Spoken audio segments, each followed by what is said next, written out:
started off as a PG podcast, but then Devin just kept on dropping shits and fucks, and now... That's right. We are live. The ghost faced himself, Brandon Tanev. This isn't like the start of last season when it was just, it looked like the Canucks were just a beer league team not playing defense at all. And just before Chris goes, no, I'm kidding, Chris, you can actually go now. No, hold on. Oh, we had to give more time for coming on late. So. I still had, hold on. All right. Chris go, and then I got something else to say at the end. So, an elf and a midget in 2 back-to-back games. Yeah, he's definitely on a friendship tour for sure. Saying, oh yeah, I'm okay with him being, the 6'7" defenseman. No! He is a AHL defenseman right now. Look, Shonky, don't mind Devin, okay? We all struggle with Devin, so you know. Well, hello, everyone, and welcome to the Shifts and Pucks podcast. Of course, you can follow us on Twitter at Shifts and Pucks, Facebook.com Shifts and Pucks, YouTube.com Shifts and Pucks, Twitch.com Shifts and Pucks.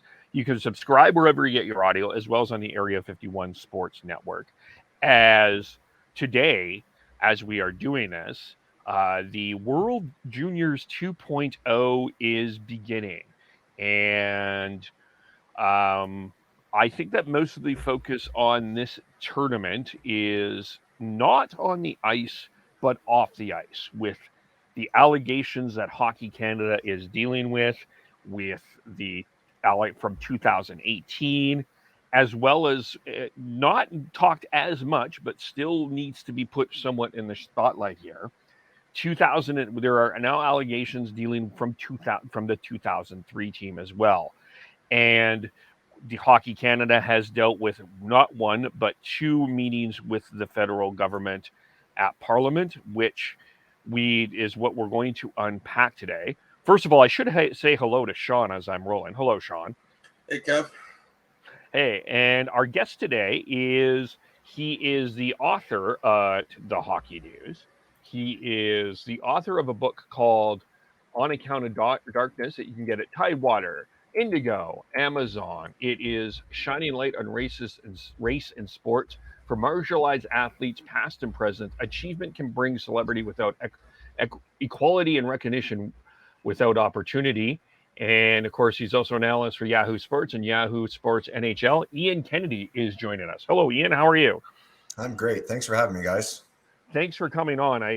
This is a pretty significant topic that I think that there's a lot that's going to be unpacked here, but I want to start from your own personal. I want to start from the book for you. Usually, we would start with the topic and then we would plug the book after. I think it's important to plug the book first because I think that this will lead to why this is important for you. So tell us about the book and what was your inspiration for it, and then I think we can get into what your concern is with the situation from Hockey Canada.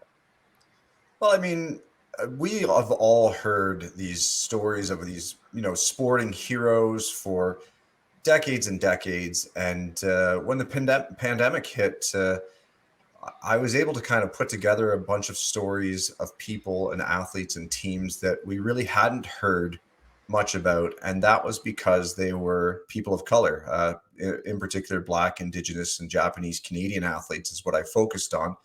But there's so many systemic barriers in sport, and there's so many ways that sport, including hockey in this case, have kind of upheld cultural issues and social issues. Anything from the reason why we don't see as many Black hockey players in the NHL right now. And you can stem those things back to segregation, where Black people weren't even allowed to go into arenas or skate at arenas. So how could people be learning how to play the game of hockey if their parents couldn't learn to skate and their grandparents couldn't learn to skate? So the issues in sport, and sport's kind of just a lens to look at these issues through. And, in the Hockey Canada instance here, we've got this culture of masculinity and abuse and assault and these young men thinking that they're somehow superior or elite or entitled, and it all leads to something. But it is a look at a broader issue in society, just kind of magnified in the sport of hockey. And the book does that with racism. It tells the story of a lot of hockey players baseball players, people like Fergie Jenkins, who is a Major League Baseball Hall of Famer with the Chicago Cubs. And it just, really dives into the issues, but does it through sports to hopefully make the topic of racism accessible to everybody, because it's being told through these athletes that have overcome not just barriers to sport, but barriers just to be able to, go to the grocery store. So it looks at that, and it translates to something like this topic that we're talking about, because, people always tell me to stick to sports when I'm writing, or they say keep politics out of sports. But they're there. They're always there. And it doesn't matter if I'm not writing about it, it doesn't matter. They're still going to exist. And I think more and more people with Hockey Canada happening right now are starting to see that. And that's why this conversation is so right in the forefront. There's a common thought here that most sports, every sport deals with this in some way, shape, or form. And I think everybody would agree with that. But is it different in different sports? Is there a different issue in hockey, as an example, as it is in baseball? Absolutely. That the whole whataboutism, everybody says, well, what about baseball? What about football? It doesn't really, it takes away from the conversation and the importance of the topic. And hockey, at least in Canada, is really unique for a variety of reasons. It's most importantly the fact of how tightly it's tied to our identity and to what it means, kind of quote unquote, air quotes, to be Canadian.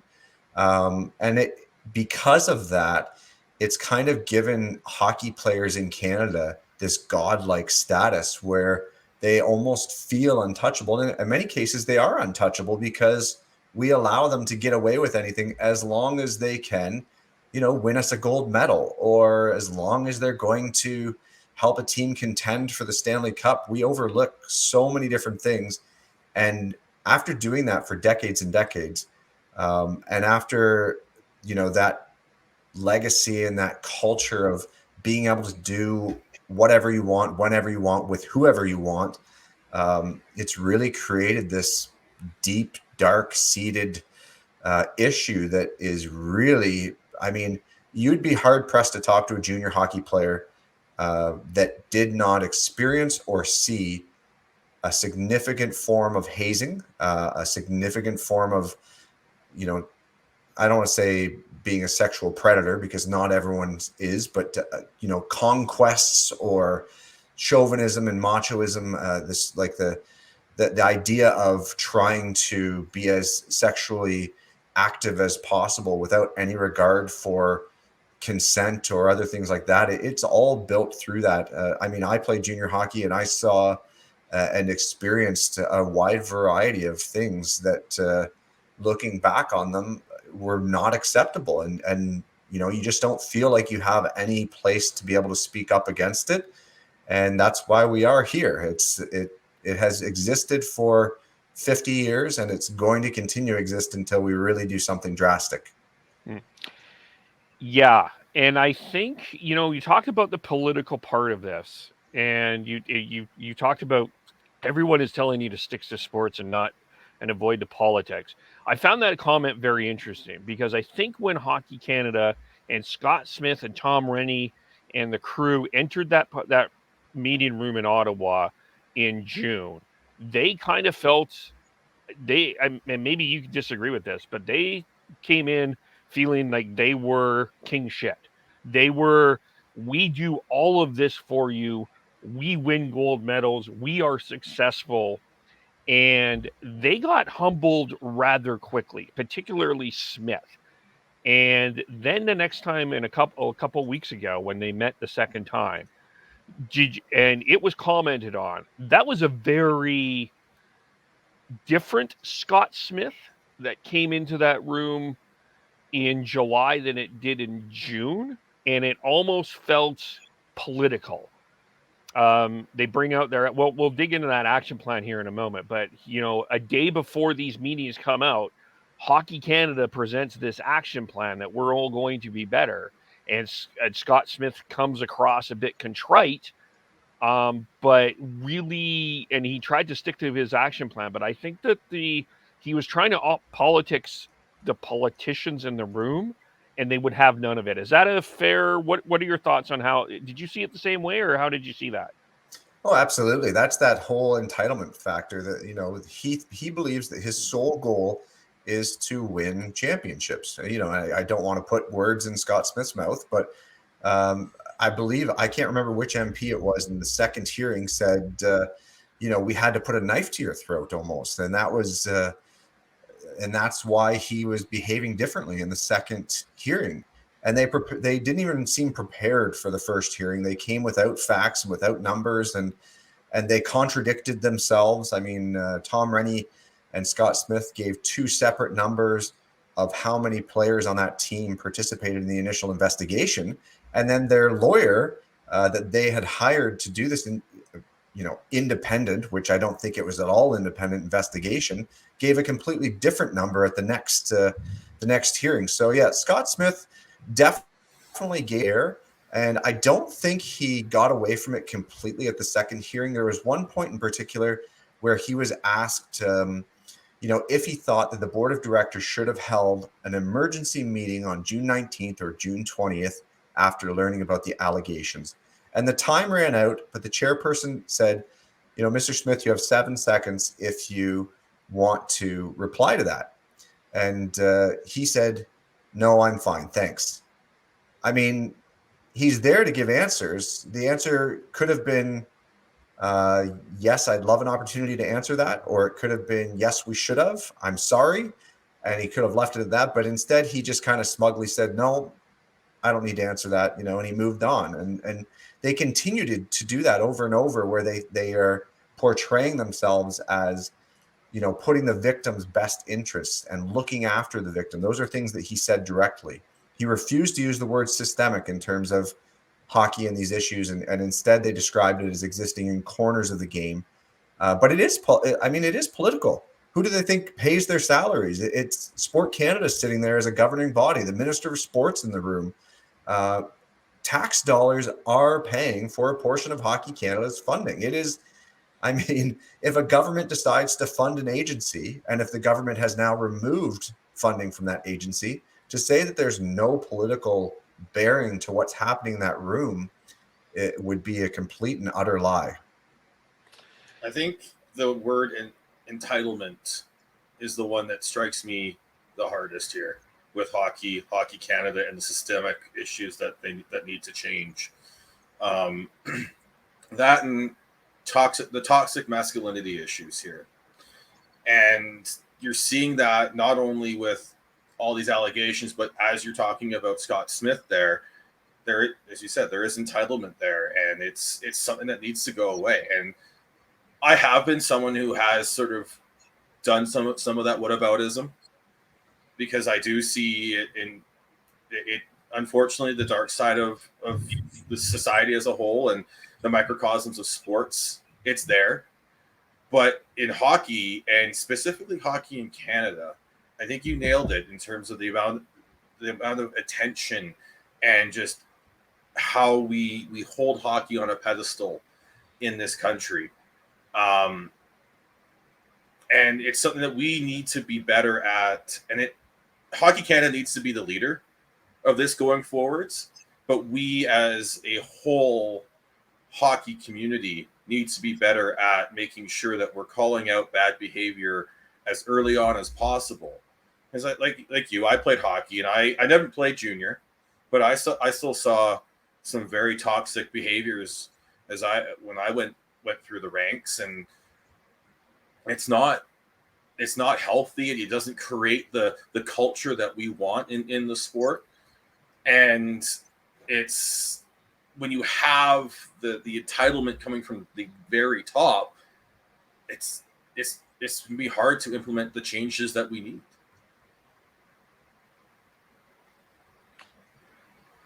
Yeah. Ian, did you have something to say to that, or? Yeah, it is what it is right now until Hockey Canada changes or ceases to exist or something. The change has to come.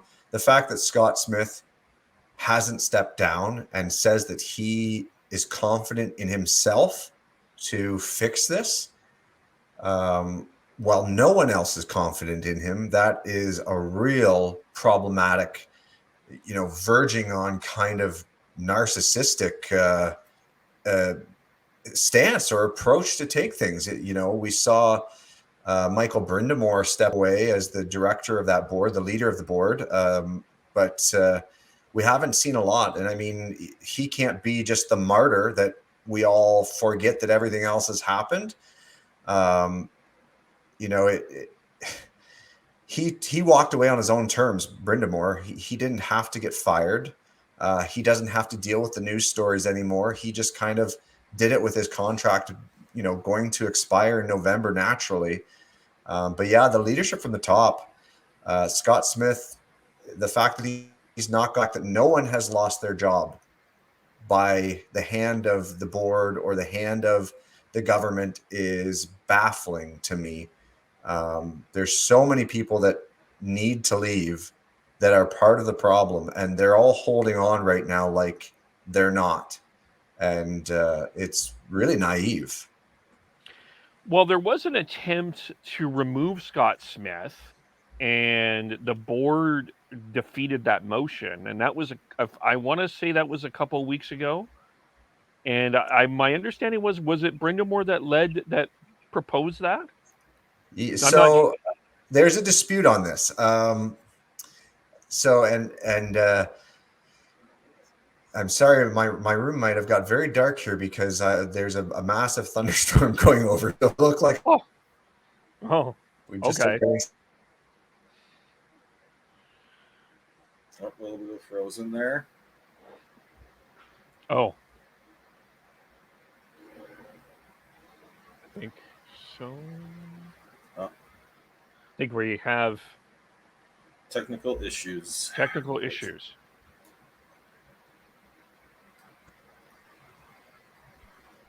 And then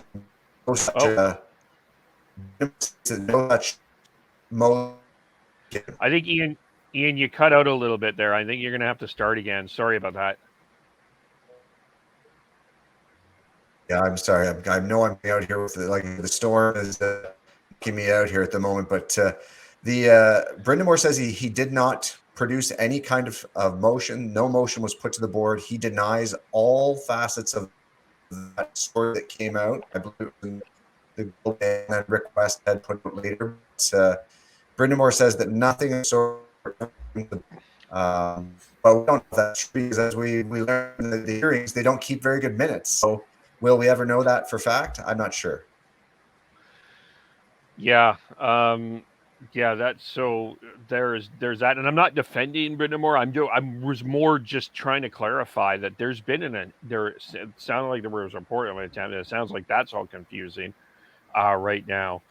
But we also have, Hockey Quebec is trying to lead a charge of withholding the dues. Hockey Manitoba is. Do you think that will have some sort of impact? Do you think that the province is saying that we're not going to pay Hockey Canada is going to leave some sort of impact? And maybe from a deeper level, what are your thoughts on the sponsors that have paused their funding at this point? Do you think there needs to be more? Do you think that this has had any impact yet so far? I think that we saw that right after the sponsors pulled out, that was the moment that things actually started to change. Moral and ethics didn't seem to do anything for these.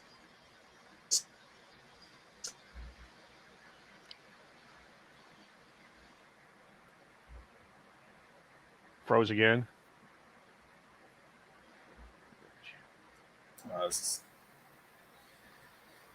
I really hope that we're going to see some more changes and that the groundswell up from. I feel like it has to start from the communities leading up to the provincial and into the national areas where you do have. I hope it does change it because it's pretty obvious to me that there's massive changes need to happen. Yeah, I think. Yeah. Go ahead, Ian. No, we lost him, unfortunately. Hopefully he'll come. Hopefully he'll come back. But yeah, just with that, yeah, I think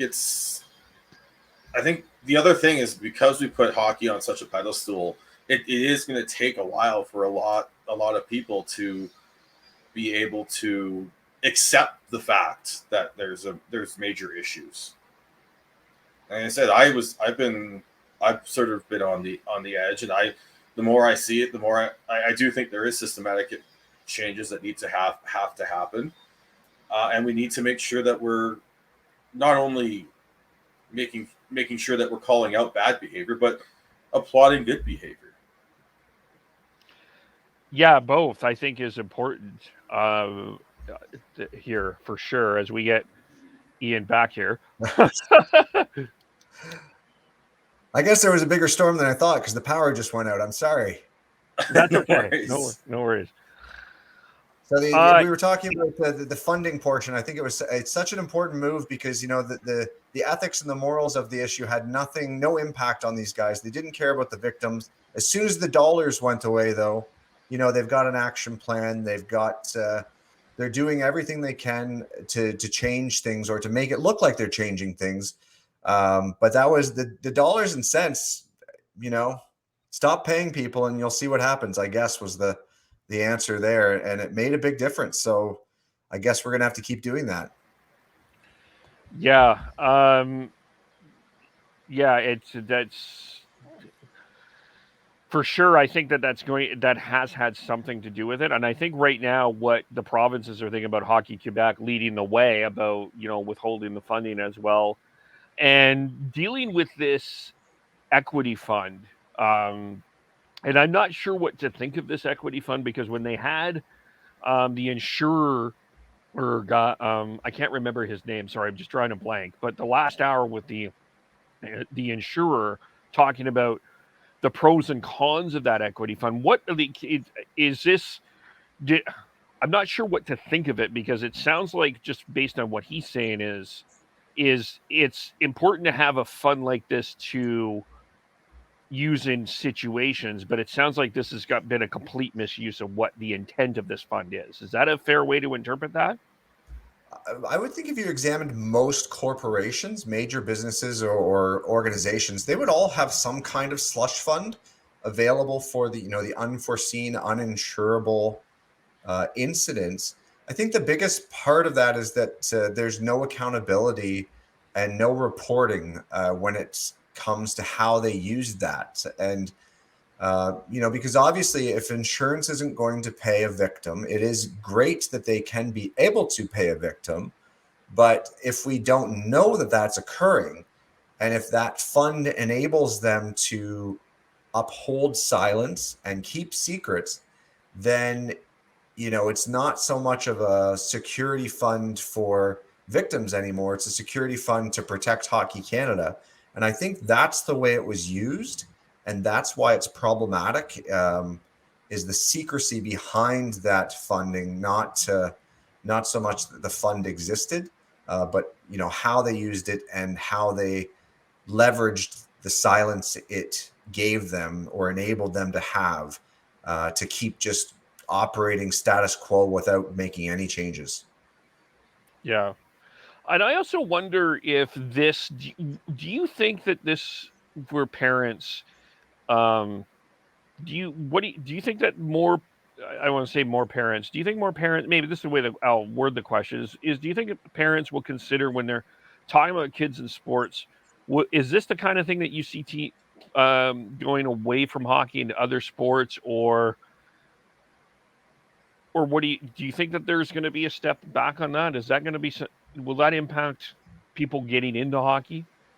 I think it will, but I think that if you were to look at the stats, you probably see a lot of numbers of hockey players dropping off at certain ages anyways, you know, around that age where bullying and things become more prevalent. I think you already probably see those kids just dropping off as is, but definitely I think, I look at it as a parent myself, and having gone through the hockey system, I don't know if I want a child exposed to those things. And I don't know if there's any way that you can guarantee they won't be unless we get down to that business of changing things at the foundational grassroots level. Because let's be honest, I mean, coaches are saying these inappropriate things and acting in unprofessional manners and using those abusive tactics right from 9-year-old kids up. It's not that we're not talking about only the elite level, which is what is being often portrayed by Hockey Canada, and a lot of their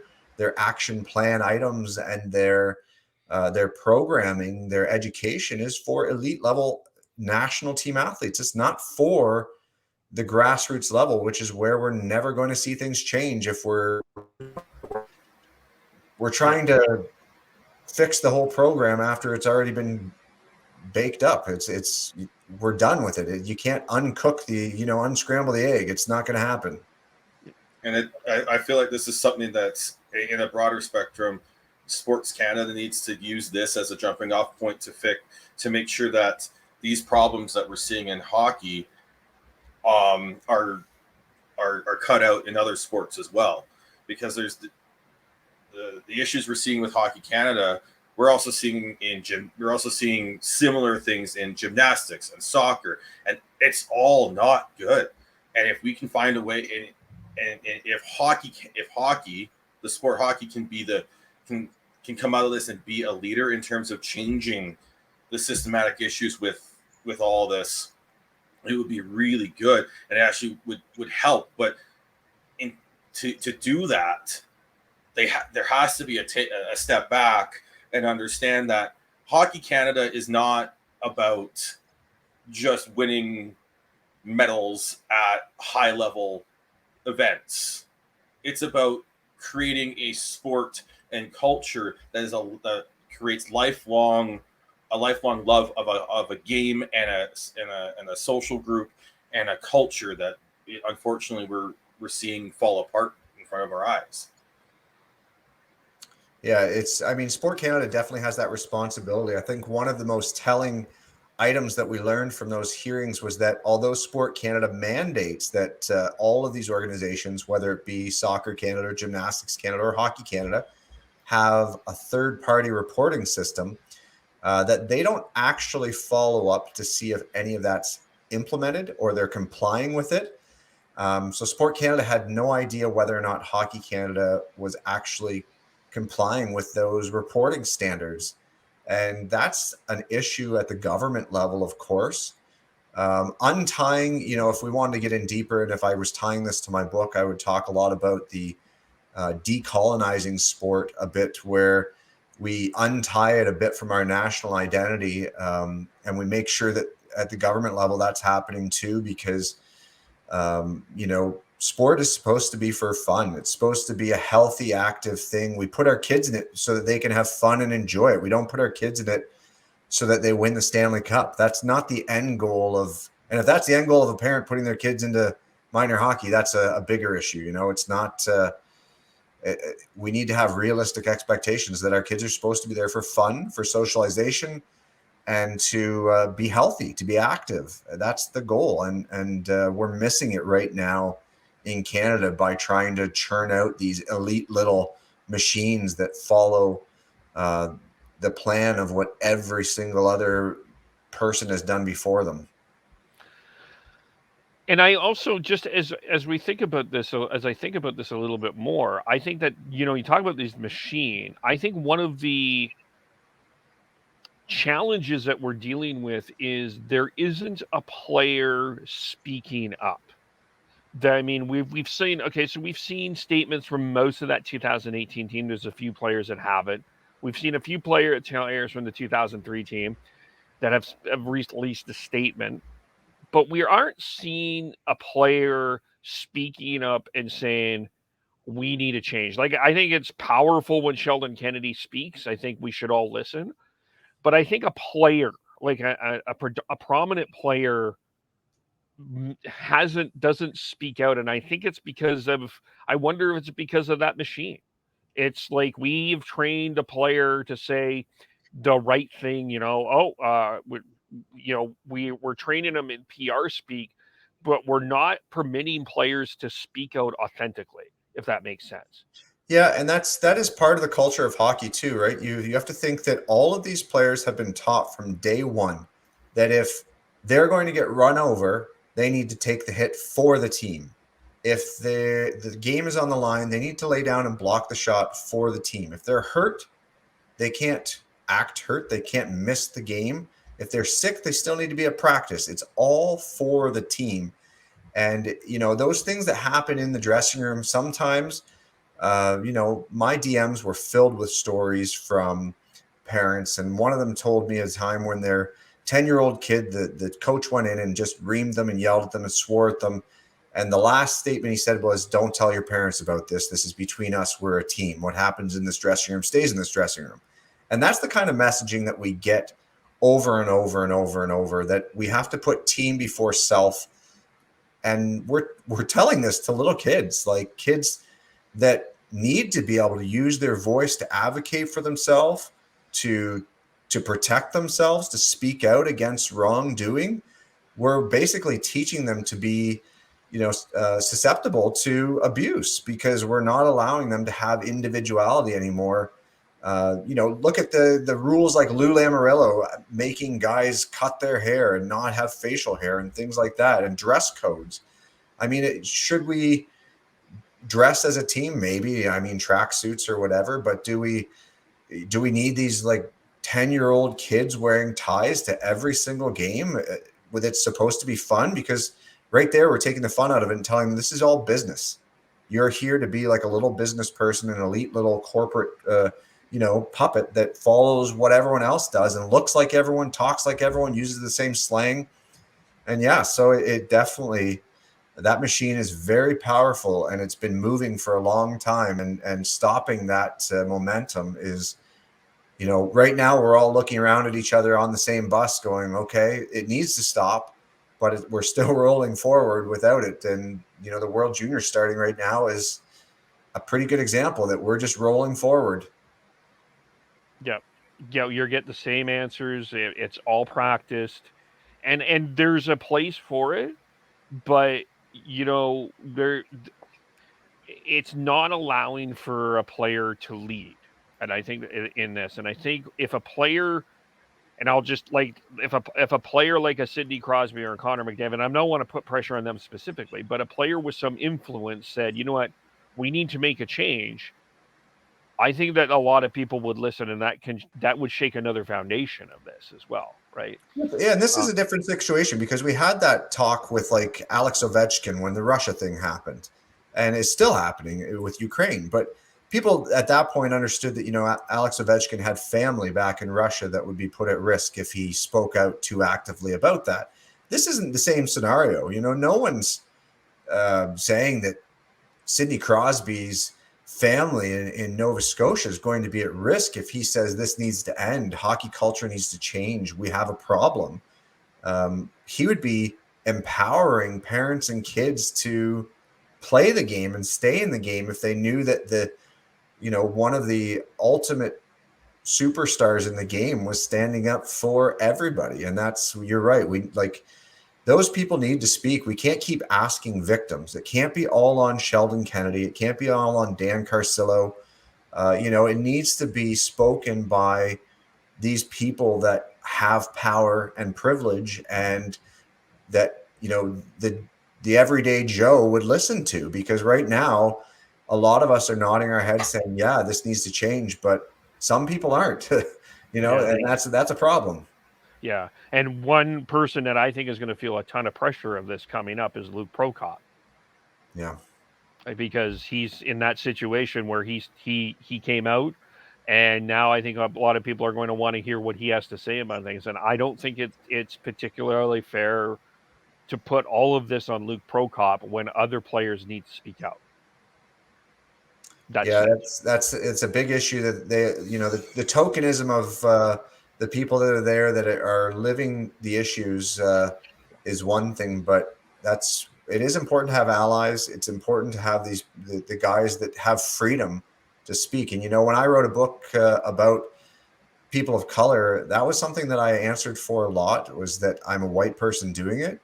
And I approached it as someone that was preserving stories, not telling stories.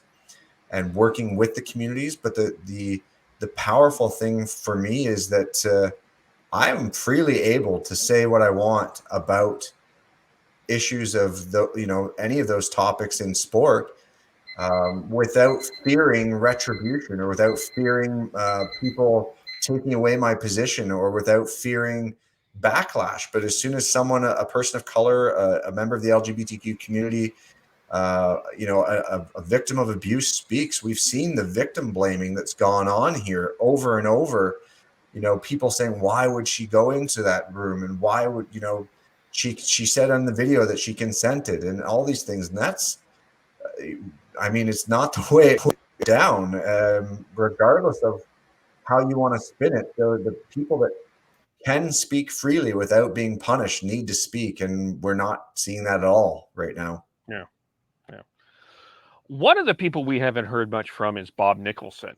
And I wonder what your thoughts on that. Do you want to hear him as answering questions? Does he need to be held accountable? We haven't even heard from the Oilers in regards to Bob Nicholson as well, actually, now that we're at it. And they've got a couple of other issues that they need to deal with, of course, there as well. But the lack of hearing from Bob Nicholson at this point, what are your thoughts on that? Baffling. The man was the president of Hockey Canada from 1998 to 2014. He was there when the Sheldon Kennedy issue arose and the case was being dealt with. He was there under the development of the National Equity Fund. We can point a lot of fingers right now at Hockey Canada, at Sport Canada, at our government officials not doing enough either. But Bob Nicholson needs to speak. The systems of silence that are in place were developed under his watch. And they developed, whether or not it was his exact influence that created them, he was there and they festered. And we knew about sexual assaults that were happening. The 2003 team was right in the middle of his tenure. There were, multiple sexual assault allegations every single year during that time. Some of them happened in the Canadian Hockey League. Some of them happened, as we know now, with national teams. And the thing with Bob Nicholson is, under his watch, Hockey Canada transformed into this gold medal winning body.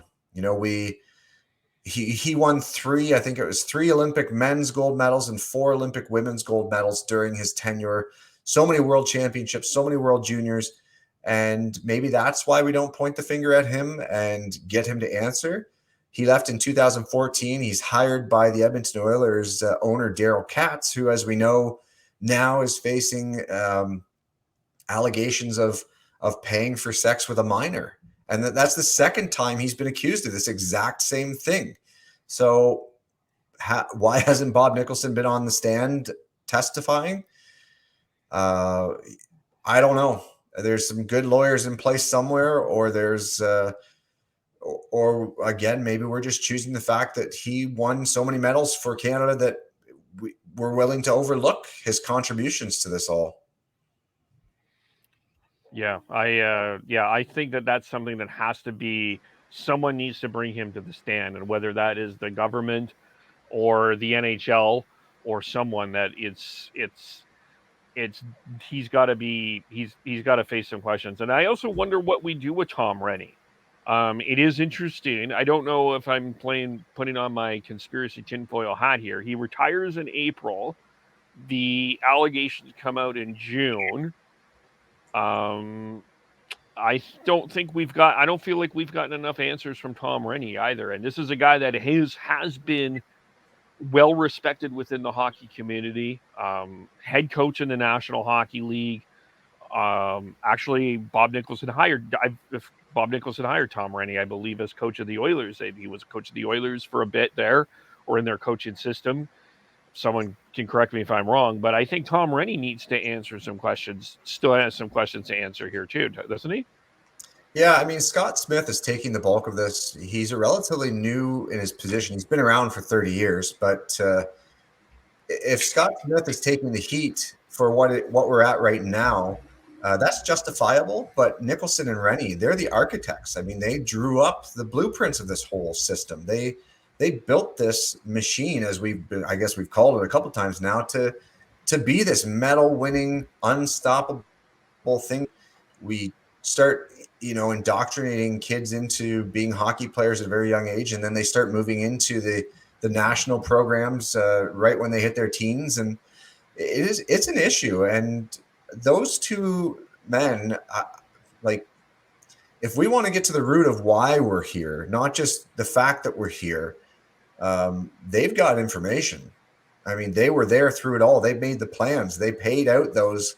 They were the ones that, put the gold stamp on paying those national equity fund buyouts to people, or payouts, or settlements, or whatever we want to call them.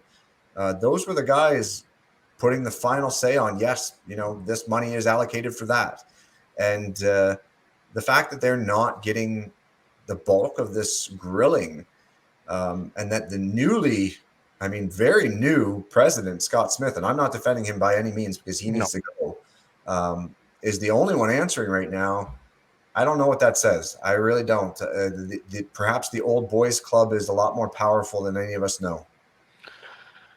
Yeah, I'm not defending Smith either, but he has been thrown under the bus and faced a lot of things that he, I do think he needs to answer, and I do think there needs to be a change, but it just feels like he's been thrown under the bus to take all of the hits when I think other places need to take that hit.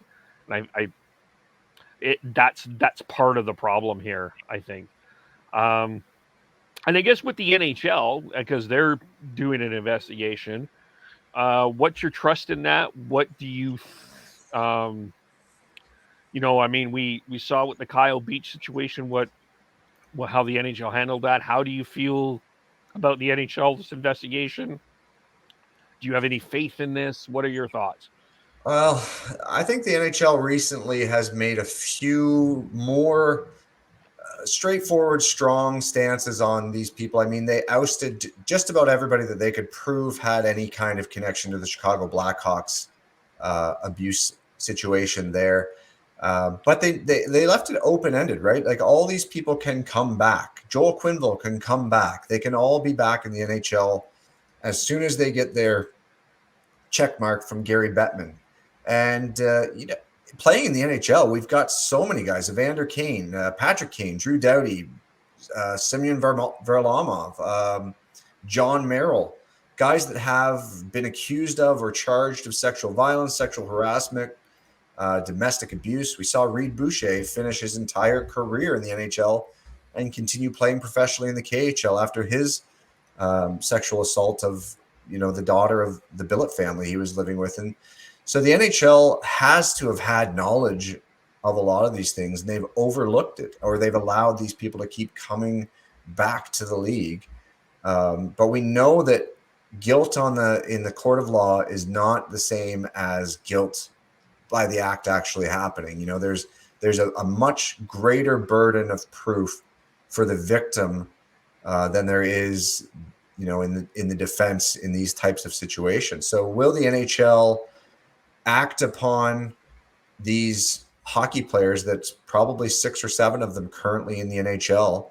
I don't know. I really don't know. I hope that they do. I hope that they recognize that hockey's a privilege, that those contracts have outs for these very types of situations. But if we don't see that the hockey players charged, if we don't see criminal investigations, I don't know what the legality of canceling those contracts will be. It would be a heck of a stance for the game of hockey to take, to oust all of these players. And they could hand out compensatory draft picks to the teams. But it is just a game. Like, we're talking about this whole, what's the impact to the NHL? What's the impact to the teams that are involved? And we shouldn't really care. I mean, we're talking about people's lives here. Yeah. And I mean, even Hockey Canada, though, we're the independent review. Well, it's not independent. They hired the law firms. They just appointed Thomas Cromwell to be the judge that does this, who has a history of being highly scrutinized in his reviews. But these people are being paid by Hockey Canada. They're answering to the board of directors. So it's not independent. I mean, the inquiry that we heard on television and over the news the last couple of weeks, the lawyer that was involved in the independent, Ms. Robitaille, who was involved in the independent investigation, repeatedly claimed client solicitor privilege, protecting Hockey Canada's information. So what will the NHL do? I don't know. I mean, ethically, they should do the right thing. Financially, I don't have a lot of faith in that, but they could make a heck of a stance here. I mean, if Hockey Canada is powerful, the NHL is more powerful, and whatever they do is what people will follow. So that's it's up to them, but I don't have great faith, I guess, is the short answer to the long question there. For me, with the NHL, it'll come down to money again. If they don't do anything and sponsors start pulling out, then they'll have to do something. So hopefully they're going to be, I know that this sounds a little jaded, but hopefully they're going to be a little more proactive in that and making sure that they're not doing it because of money being taken away from them. Well, I also wonder too, and just something that's sticking in my head, how much of this is NHL, how much of this is the specific teams? Like, does the team of a 2018 June that has one of those players on there do their own independent investigation and say, okay, let's look at what happened with said player? Do they step in and say, okay, or, I mean, like, and I'm not trying to pick on the Oilers here necessarily, but the fact of the matter is all of the stuff reported about Evander Kane was out there for all the public to see, and the Oilers decided to sign him anyway. So, and, talk about a guy that stood up for him. I mean, we don't, Connor McDavid basically was in front of a Zoom camera, in front of a microphone, said, yeah, I'll defend Evander Kane. I want him on my team.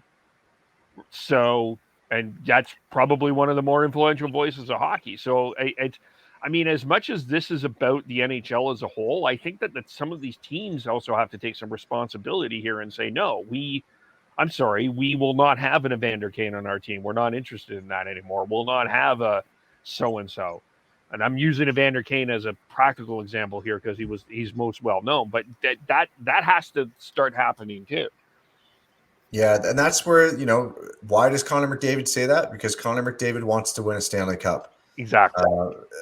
If it wasn't for situations like that, we wouldn't have Evander Kane in the league.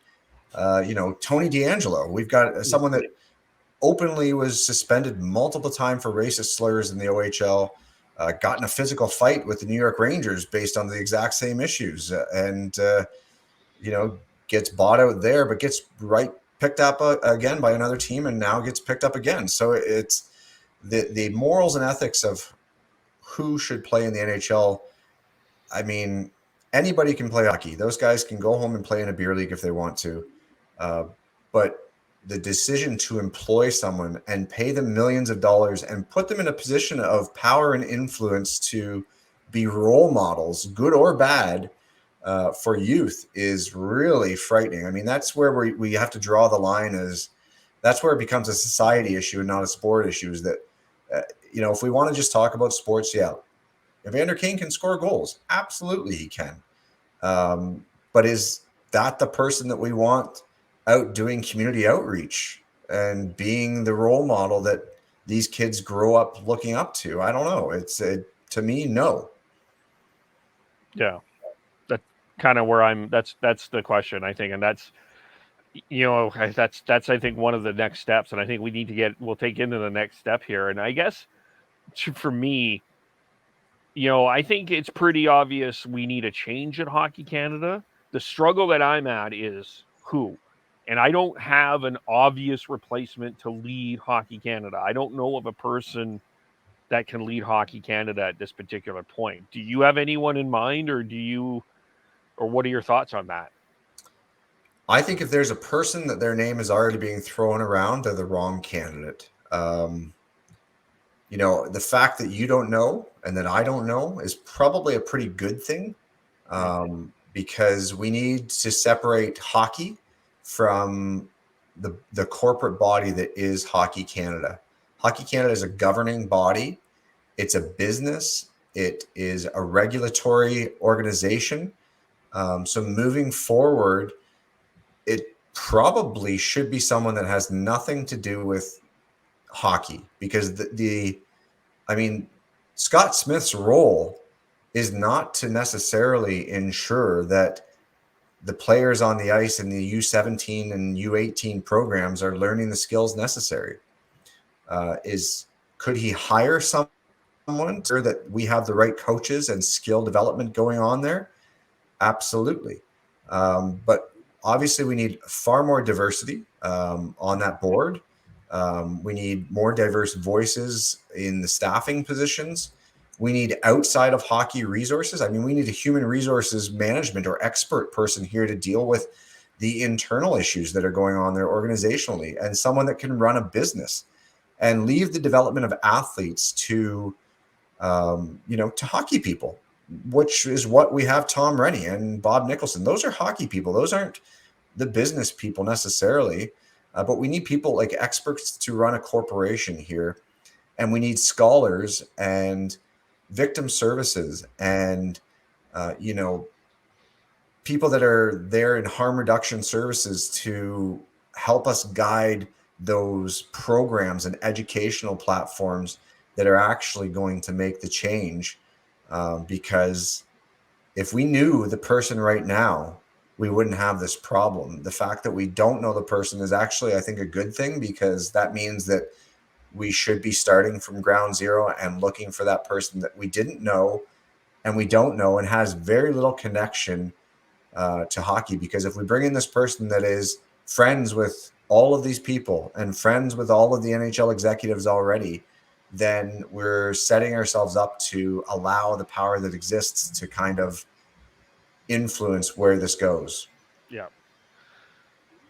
And from a political point here, I don't know the answer to this question. What Sheldon Kennedy said is great, but how do you remove a board? How do you remove an entire board? Well, there's got to be a way. We can do the royal, going to actual government. There's next levels of this hearing and this overview that can happen. The fact that they haven't resigned themselves is really troubling. Yeah. If they don't have the decency to recognize that their mere presence there still is harmful to victims everywhere. People, victims of sexual assault and abuse are watching this, and they're thinking that their stories don't matter. And we're teaching those involved in this game and the rest of Hockey Canada, that's okay. And so we need that public pressure to continue. Like the media can't stop. And I'm a big proponent of this. And I don't know how that will affect my career, if I'm being honest with you. But I don't see myself as a PR person. I'm not here to make the Detroit Red Wings or the Toronto Maple Leafs or whoever look better. They can do that on their own. They've got their own staff that are there to put out their press releases and market their players and do social media. Journalism is supposed to question, right? It's supposed to make sure that people are held accountable and that these governing bodies are being financially responsible and not breaking the law and not allowing abuse and things like that to go on. So media is going to play a tremendous role in this, that when the NHL season comes back, we don't get so hyped up on Austin Matthews scoring 5 goals in a game, or Connor McDavid, reaching the 100-point mark faster than he ever has, or whatever it might be. As soon as that becomes the overriding narrative, we've already lost the momentum that we've got right now. And I'm really afraid of that with the World Juniors starting right now. But I do think the MPs, the government in Canada, the Minister of Sport, if they came out in a statement again and just continue saying over and over every day, you must resign, And if we have, Justin Trudeau say you must resign, and if you have the premiers of every province in Canada say you must resign, at some point this becomes just, pretty much criminal that they're staying in there. I know it's not, but it's corrupt. That would be the word, I guess. It would be corrupt at that point. And at that point, the government should just say, okay, nobody's giving money to Hockey Canada. A new board's going to be formed. They pick a very diverse non-hockey group to select a new board, and we start fresh. At some point, we just say, okay, Hockey Canada no longer exists. Poof. Right now we're putting a governmental system in place to oversee all of hockey in Canada for 1 year while we reestablish something new. We dissolve the board and bye-bye. I don't know. It has to get drastic pretty soon, because the longer they stay, the more likely it is that they will stay. Yeah. And go ahead, Sean. Just sorry. One thing that's cool, I think might help the process along with this is I just saw this come out. I've got a story here from CBC that Hockey Canada has dropped a non-disclosure agreement with the complainant from the 2018 incident. So that allows the complainant to speak without any worries, So I think that could help at least allow shed more light on this whole situation, and that will, if it's as bad as as far as I understand, if it's as bad as that'll bring more pressure for change and an absolute just rethink of what Hockey Canada or what hockey in Canada is. And we don't even know. Did Michael Brindamore have to sign an NDA? Was he placed in a spot where his resignation came with, you can't speak about certain things, you can't say certain things, you can't disclose certain information to press or media?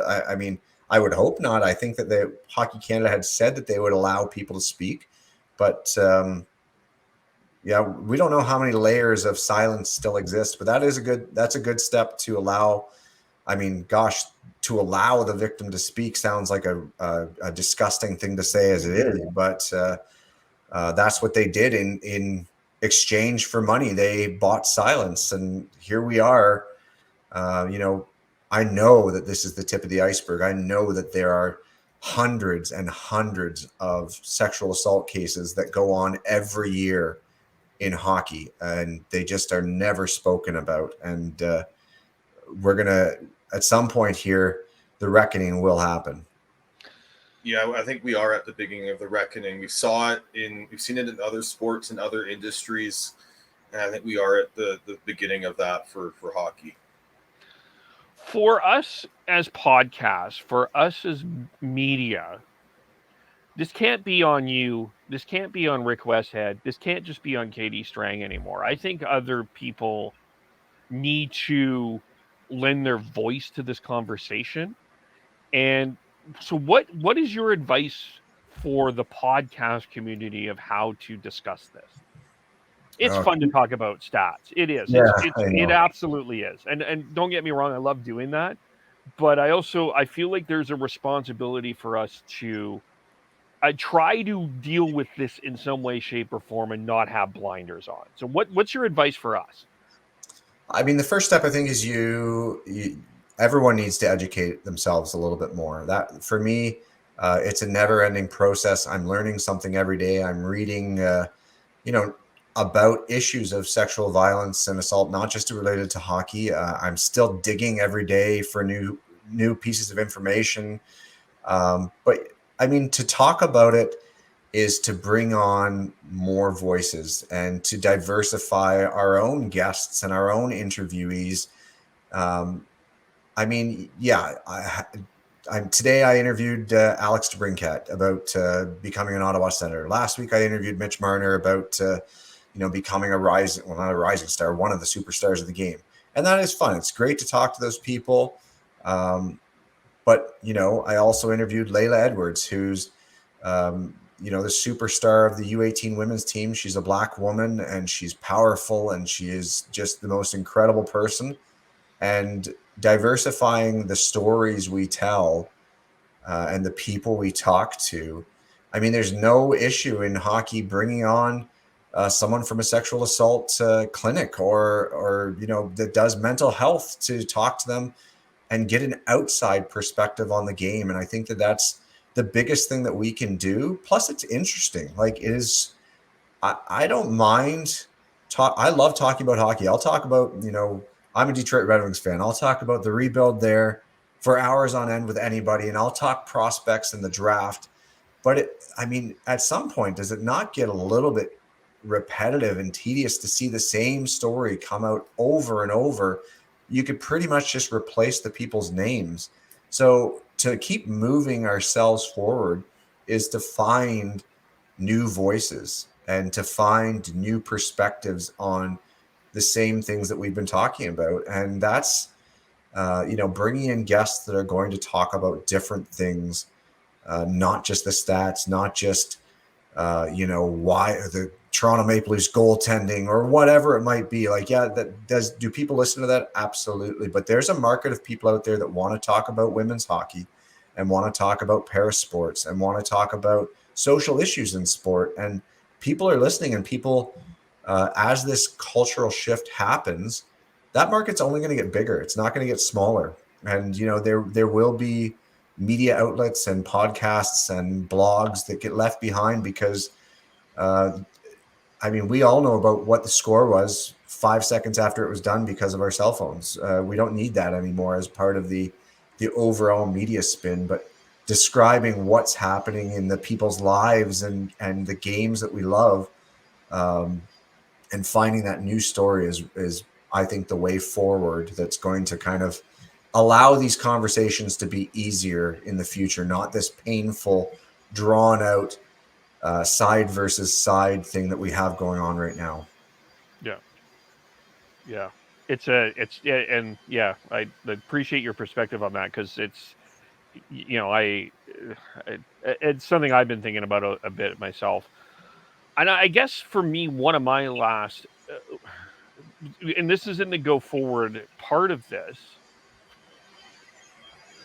if Hockey Canada remains the same, and we don't see any changes, Scott Smith stays there, the board stays there, we're in the same boat that we're in. Does something else rise up? Is there an ability for someone to say, we need an alternate, like, I'm going to use a ridiculous example, but just play with me here for a little bit. The LIV tournament in golf. And I'm not saying that this is ethically, but we see all of a sudden another form of a hockey organization rise up and say, we're going to take the mantle, we're going to do some things, and we're going to we're going to do things differently. Is that a possibility? Well, yeah, absolutely.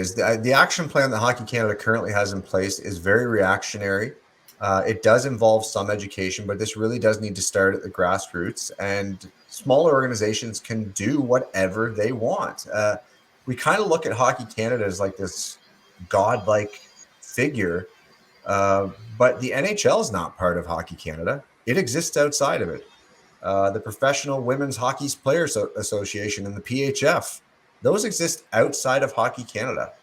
And Hockey Canada holds that power over a lot of athletes, saying, well, if you don't participate in a sanctioned Hockey Canada league as a youth, then you're ineligible, you're banned. And we have that. There's some independent leagues out there that aren't really well run. They're regional kind of things that are outside of Hockey Canada. People will like to call them outlaw leagues, and that's just a marketing thing to make them, to slander them. But hockey is owned by no one. Hockey Canada does not own this game. And the fact that they portray it as their game is part of the problem as well. So could a independent league rise up? Yeah, well, we see teams like that all the time. These prep academies that are, the sports schools that are launching up, they're fabulous. And it's just people starting something from the grassroots up.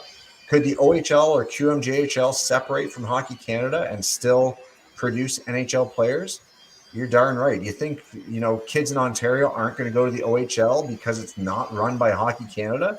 That wouldn't even be a factor in their mind. They'd be in the OHL a second later, and they'd be still living out their hockey dreams. The NCAA is not under Hockey Canada. I mean, it's its own entity. It's a USA thing.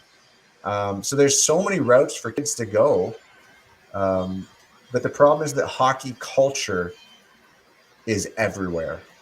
And so if we don't have something overarchingly pushing the game in the right direction, yeah, we can tackle it from 6 different sides. We can move from the edges. But right now, if we're going to move from the edges, we almost have to drop the bomb at the center and blow it up and let the edges grow. So could something happen? Absolutely. There's nothing stopping it. As you mentioned, the Live Golf thing has been, we had the WHA way back in the day try and combat the NHL. You've got in women's hockey, the PWHPA and the PHF operating as 2 separate entities. And, I think both are going to be successful. There's no separating one from the other. But Hockey Canada right now says they own this game in Canada. And as long as we allow them to keep it, there won't be change. And it is interesting in terms of what's happening with the academy schools, because I didn't do a lot of digging in the WHL draft specifically, but I seem to hear a lot of academy names, like you mean Tisha Ginla as an example, a number of other them. It's good hockey. It's well-played hockey. They're very successful teams, and they seem to be doing the WHL teams and a lot of junior teams are not afraid to be drafting from these rink academy. And there's some really good quality schools out there that are developing some players. So it is interesting to see sort of what is happening at the grassroots level, and it's curious to me. I think we're in for a very interesting future in terms of, because it's not that hockey, and there's not that hockey players coming out of it for sure. No, it's fantastic. And they are still they're governed by Hockey Canada as well, but they take that NCAA model. They focus on skills and weight training and less on the games, and the kids are developing in a much better place. But again, they all have the same issues. We saw it with St. Michael's a few years back of some hazing issues that happened there. And the issues are pervasive, and that's where we're at. We want the best situation for all of these people moving forward. And I hated when Hockey Canada kept saying that they were doing it in the interest of the best interest of the victims to pay them out. Well, the best interest of the victims is to have a culture that doesn't foster abuse and doesn't foster assault and doesn't make hockey players feel better than everyone else and untouchable. And I'm not saying every hockey player does that. I don't think I ever did as a hockey player. At least I hope I didn't. But I definitely know that there were times out on the ice where you felt special and where, you didn't speak against things like we've talked about a couple of times. And that's this is going to take everybody. It's going to take NHL players. It's going to take Team Canada women's players and USA women's players. And, it's going to take a lot of voices to take down this, to tackle this giant that we're facing right now, because we see it with nobody stepping down. They're not going to move. They don't think they've done anything wrong. If they thought they'd done something wrong, they'd be gone, and they're not. So we're still at the very beginning of this fight, whether we think it or not. Yeah, fair. Is there any other thing that we need to discuss? I don't think so. I think that we should be heavily critical of what happens with the action plan. We didn't see a lot of funding that went along with it. We didn't see the numbers that it would take. And the biggest part of that, again, is, in my opinion, not focusing on the elite hockey players that are already at the pinnacle of the game in the World Juniors or wherever. This is really like, let's educate to the nines every coach and volunteer that's going to be running a 7-year-old hockey team. And let's teach them to be very loving and kind and safe and inclusive, and to, when the first time a little kid uses a homophobic slur or a racist comment, that we stop the entire thing that we're doing, and that's the focus. It can't be, let's overlook it and let's deal with it later, and let's tell them that's not a word we can use. We stop and we teach. And that's, we need to transfer from skills coaches to all around teachers. And if that involves having an extra staff on teams at that age that's completely involved and qualified for that, then that's where we go. But I think that's the biggest part, is that we need to look at this from bottom up, not top down, because we're not changing, Connor McDavid and Evander Kane and their mindset right now is not changing as quickly as, the 7, 8, 9-year-old kids that are going to very soon be less likely to change as well. Fair. Well, Ian, I totally appreciate you taking the time for doing this, and even through a storm, you got your way through this. How, for those want to find the book or want to talk to you more, how can they do that? Twitter's probably the best way to follow me, which is Ian Kennedy CK. That's my handle there. I'm sure if you just search Ian Kennedy, the Hockey News, or Ian Kennedy Yahoo, you'll find me somehow there as well. But the book is available everywhere. If you're a Chapters Indigo person in Canada, if you're a Barnes & Noble person in the United States, or Amazon, if you want to support my publishing company, you can buy the book right through tidewaterpress.ca, which is nice to support Canadian independent business like that. But yeah, I'm always open. My DMs are always open. I'm happy to talk to anybody, as long as it's a friendly conversation, and if you don't agree with me, great, let's talk about it. But that's the whole way we're going to fix this thing. But yeah, Twitter at Ian Kennedy at Ian Kennedy CK is probably the best way to follow what I'm doing in the world. Yeah, Ian, I just want to say thank you so much for coming on. It is a very tough subject to talk about, especially when we're so emotionally invested in the sport. And it's refreshing to have a conversation where it didn't feel like it got too triggered emotional, and especially on the subject that is very triggered, can trigger people. Yeah, that's a big thing. Like I think one of the things I learned through writing my book is to take 1 minute and shut up and listen, and listen to someone's perspective and life experiences that aren't your own. And for most of us, we've been on the, if we played hockey, we've been on the other side of things where we can't understand the people that feel victimized or bullied. Probably a lot of us did feel bullied or something like that at some point in hockey, and we just didn't feel comfortable. And maybe it takes us a long time, like myself, to figure out how that impacted us as a person and made us, our understanding of how to treat people differently. But yeah, listening to without anger, like you said, is a big thing, to kind of just take in other people's voices and try and think about how it impacts them and not just us. We will definitely have to get you on to talk about the Detroit Red Wings though soon. Anytime. I love that. There's my actual, my hockey passion growing up. I lived about an hour from Detroit, and I got to see 4 Stanley Cups, and I would love to talk about the potential of another one coming in the next few years. All right. So Sean, how do we follow you? I am BeardyConnect03 on Twitter. And then we have Devin Gordhouse09, Tyler TNOBLE, Chris Steins, SCHNEIDZ, I am KEBULE, Shifts and Pucks, Facebook, YouTube, Twitter, Twitch, wherever you get your audio, as well as on the Area 51 Sports Network. Thanks, Ian. Thanks, everyone, for taking the time to watch and listen, and hope to talk to you all very soon. Bye for now.